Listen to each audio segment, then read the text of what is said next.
Yo, what's up guys? Boston din nga pala ulit nagpapakilala at another episode na naman to ng pambihirang change oil to. Inaabot ng siyam-siyam.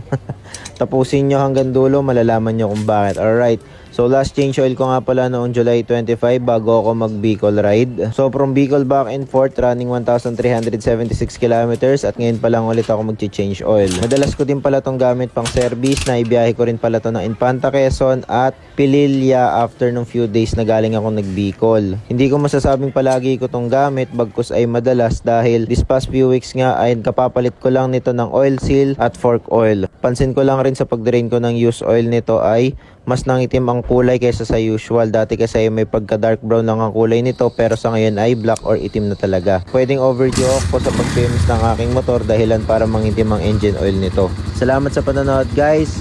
Change oil is better than change all. Alright. Woo! Uy, teka lang, may shoutout pa ako sa dulo.